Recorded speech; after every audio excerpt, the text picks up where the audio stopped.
पहले आप नगीना के सांसद श्री चंद्रशेखर जी का ये वीडियो देखिए। वे वो भाईचारे वाले बंधु कहाँ गए सब लोग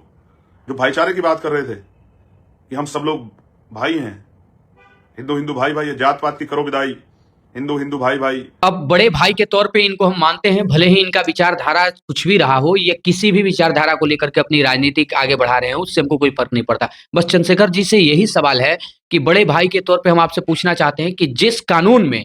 गलत आरोप लगाने वाले के प्रति कार्रवाई का कोई प्रावधान ना हो, जिस कानून में किसी को ये डर ना हो कि हम गलत आरोप लगाएंगे तो हमें भी कुछ होगा, तो उस कानून के दुरुपयोग की संभावना कितनी है, आप ही बताइए, है कि नहीं है? ईमानदारी पूर्वक हम उन सभी लोगों से पूछना चाहते हैं जो आज ये कह रहे हैं कि जो लोग हिंदू एकता की बात करते थे, जो कहते थे कि जात पात की करो विदाई, हिंदू हिंदू भाई भाई, वो आज इस कानून का विरोध कर रहे हैं। इस कानून का विरोध इसलिए हो रहा है क्योंकि इसमें गलत आरोप लगाने वाले के प्रति कोई कार्रवाई का प्रावधान नहीं है, और जो स्वर्ण समाज है वो इसी को लेकर के चिंतित है कि न तो हमें बचने के लिए कोई प्रावधान है, न हम बेगुनाही साबित कर सकते हैं, और ना ही गलत आरोप लगाने वाले के प्रति कोई कार्रवाई होगा। बात इसका है, ये कानून बहुत पुराना है और बहुत पहले से आ रहा है, इसका विरोध कभी भी स्वर्ण समाज ने नहीं किया, लेकिन इसका जो नियम बदला और इसमें ओबीसी समाज को भी शामिल कर लिया गया, तो यानी सीधे तौर पे यही माना जाएगा ना कि भेदभाव केवल जनरल कैटेगरी के लोग ही करते हैं, और भेदभाव जो लोग नहीं करेंगे उनके ऊपर भी झूठा एलिगेशन लग जाएगा,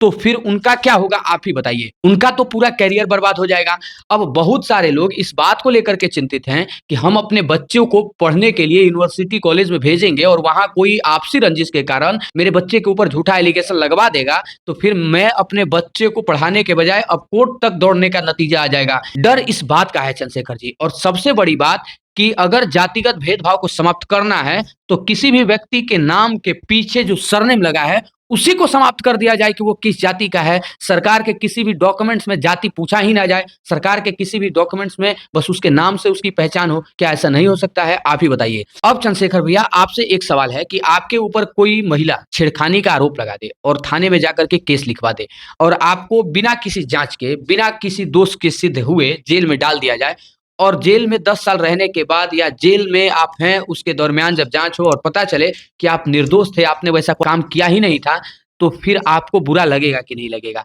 स्वर्ण समाज भी चाहता है कि समाज में भेदभाव नहीं रहना चाहिए, लेकिन स्वर्ण समाज ये नहीं चाहता है कि भेदभाव खत्म करने के नाम पर एक समाज को झूठा फंसाने के खिलाफ भी कोई कार्रवाई का प्रावधान नहीं रहना चाहिए। डर इस बात का नहीं है स्वर्ण समाज को कि भेदभाव समाप्त हो जाएगा, डर इस बात का है कि इस कानून के आड़ में गलत फंसाया जाएगा।